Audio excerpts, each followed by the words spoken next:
In early February 2020, after my ex-wife and I completed our divorce, I decided to rent a 3-bedroom condo.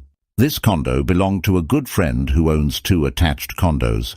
He lived in the other one with his family. At the time, I was 38 years old, and I had 2 kids from my previous marriage, a 15-year-old and a 17-year-old.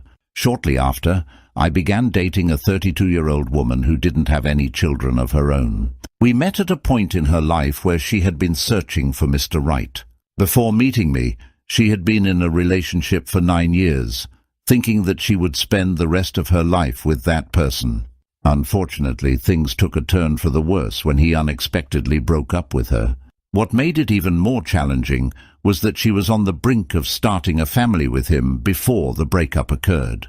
When I met her, she seemed eager to have a child, giving off a vibe of desperation. I informed her that I didn't initially plan to have more children, but I was willing to discuss it because I cared about her and wanted to make our relationship work. She often talked about her biological clock, freezing eggs and such. Being emotionally vulnerable at the time, I made up my mind that starting a family was a possibility. She was incredibly attractive, and I couldn't understand why her ex would let her go. I was so enamored that I was ready to say or do anything to keep her. However, I made a crucial mistake. I failed to disclose to her that I had a vasectomy 14 years earlier. It felt like a very private matter, and I believed it was something I could easily address by reversing the procedure at a doctor's office. Since we were still in the early stages of our relationship, I chose not to share that detail. During the pandemic, things moved quickly because schools were closed, and my 17-year-old son moved in to wait out the situation. Since my girlfriend and I had just started dating, she was at my house all the time.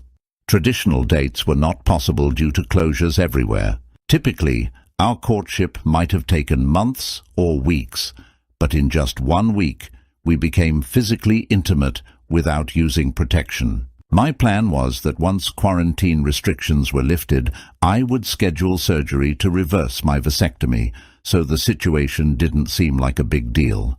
Both my girlfriend and I were working from home, and we spent most of our time with my 17-year-old son. Like my son, I enjoyed gaming, and we would play video games together when my girlfriend and I weren't occupied with our laptops working. She and my son got along really well, and it was a great time spending moments together.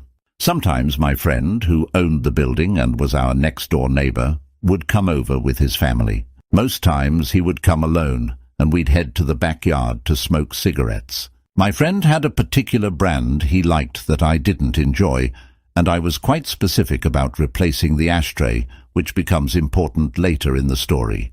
I'm one of those people who go to bed quite early. I noticed that my girlfriend, on the other hand, would stay up all night playing video games. At first I thought it was cool. I felt fortunate that my son and his future stepmom were getting along well. About 1 month into the lockdown, I started noticing some red flags. My girlfriend began dressing very provocatively around the house, even going as far as walking around in just bikinis, and we didn't even have a swimming pool. I felt concerned, especially since I had a 17-year-old son with raging hormones, and my friend would sometimes come over. I noticed him staring at her when she dressed like that. Feeling uncomfortable, I decided to talk to her about it. She claimed she was unaware and explained that she was used to wearing less clothing because she grew up near the beach. However, she did make an effort to cover up a bit more after our conversation. About 2 months into the lockdown, our relationship was going well, and we were having amazing intimacy. The lockdown felt like a break from reality, and despite her flirty and somewhat desperate behavior earlier, she seemed like a good girlfriend. All the initial red flags I noticed seemed to be in the past. Towards the end of August, as the lockdown lifted and we were preparing to go back to the office, my girlfriend shared some surprising news. She was pregnant. It's worth noting that I hadn't undergone the vasectomy reversal yet.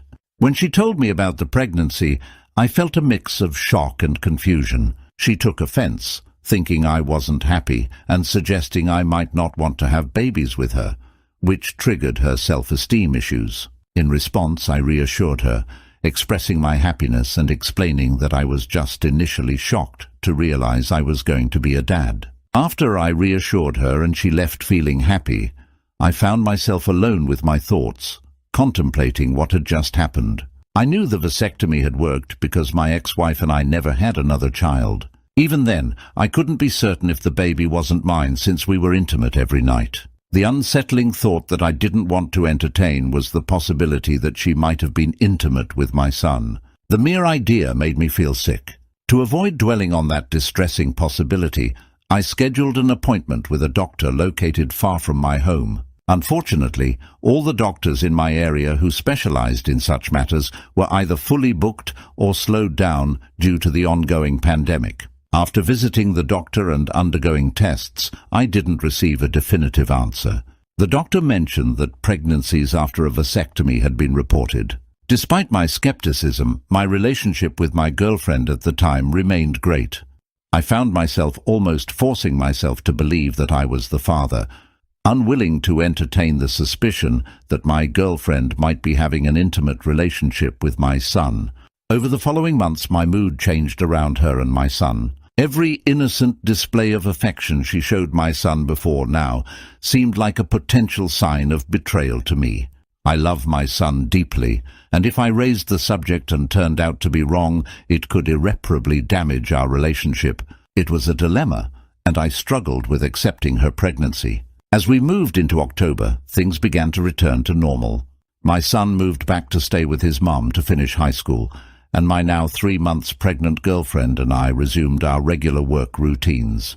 One day, I went for a smoke in my backyard earlier than usual and noticed that my ashtray had some cigarette butts from the brand my friend uses. Normally, I might have dismissed it as leftovers from our last smoking session together, but we hadn't smoked together in a while, and I had sat in the same spot the day before.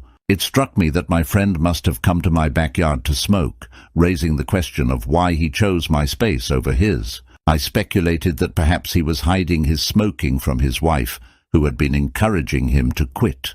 This seemed like a plausible explanation, but a nagging thought persisted that there might be more to the story. To clear my doubts, I decided to install a hidden camera in my backyard. 2 days after I installed the camera, I was reviewing the footage when I stumbled upon something shocking. On that particular night, I went to bed early as usual, and my girlfriend and my friend were in the backyard chatting. She decided to go back inside the house, but before doing so, she engaged in a passionate moment with my friend, revealing an ongoing affair. I was deeply shocked by what I witnessed on my hidden camera.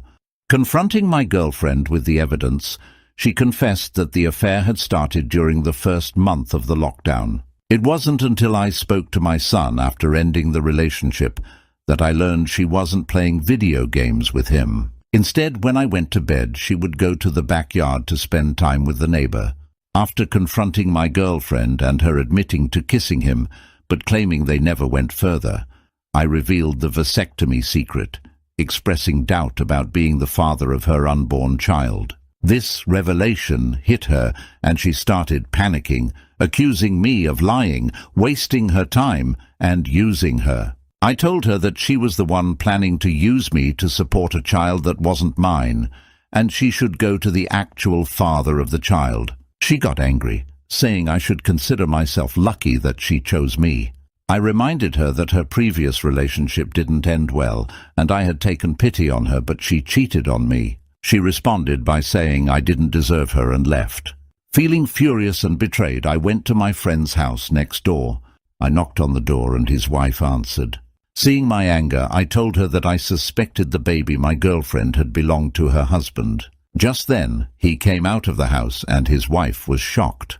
I confronted him, labeling him a snake, and in front of his wife, I accused him of having an affair with my girlfriend. He looked stunned but couldn't deny it. I informed him that he had been exposed, and I had the videotape to prove it. His wife kept asking if it was true, and he admitted it was a mistake. Angered, I left his house and headed back to my apartment. The following day, my now ex-girlfriend returned to retrieve her things. I attempted to get her to provide more detail about the affair, but she was in a hurry to run away without providing any closure. After she left, I called my son and discussed the situation with him.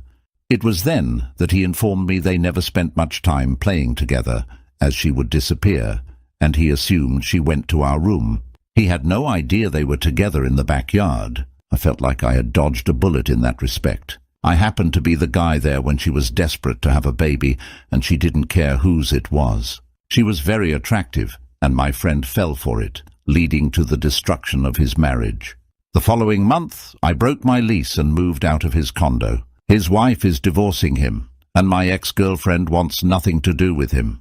I found a different apartment and moved on with my life, being more cautious with the women I dated. 6 months later, after my ex-girlfriend gave birth to a boy, I reached out to her. She agreed to a DNA test for closure and peace of mind. Lo and behold, I wasn't the father of the baby.